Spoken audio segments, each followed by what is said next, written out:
আসসালামু আলাইকুম। আমি মোহাম্মদ শামীম হোসেন পিরোজপুর হতে বলছি। আমি পেশায় একজন ব্যবসায়ী। আমি পবিত্র কুমার শিলচরের অধীনে চিকিৎসা ফাউন্ডেশন কর্তৃক আয়োজিত 2 মাস মেয়াদী একটি অনলাইন কোর্সে অংশ নিয়েছি। আমার কোর্সের নাম হচ্ছে মন ও মানসিক চাপ নিয়ন্ত্রণ। আমার রোল হচ্ছে 102515। আমি মানসিক স্বাস্থ্য নিয়ে কিছু কথা বলবো। মানসিক স্বাস্থ্য বলতে আমাদের মন, আবেগ ও সামাজিক সুস্থতাকে বোঝানো হয়েছে।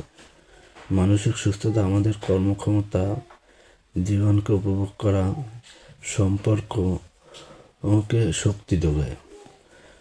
মানসিক অসুস্থতা বলতে আমরা উদ্বেগ, বিষণ্ণতা, কাজের চাপ, ঘুমের সমস্যাকে বোঝাতে পারি। খাওয়া দাওয়ায় কম,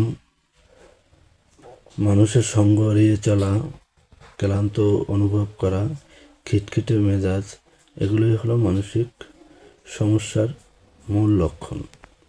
মানসিক সুস্থতার জন্য আমরা পর্যাপ্ত ঘুম, ব্যায়াম, শখ পূরণ করা ও কাছের মানুষের সাথে সময় দেওয়া থেকে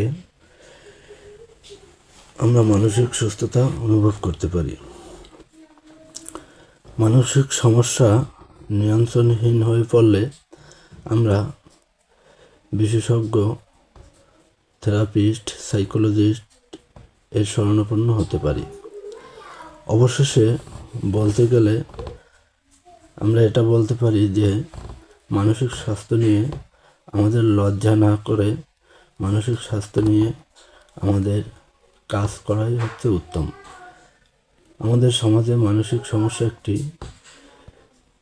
ভীষণ ব্যাধিতে পরিণত হয়েছে। মানসিক সমস্যা নিয়ে আমরা লজ্জা না করে আমরা মানসিক স্বাস্থ্যকে মূল্যায়ন করতে শিখি।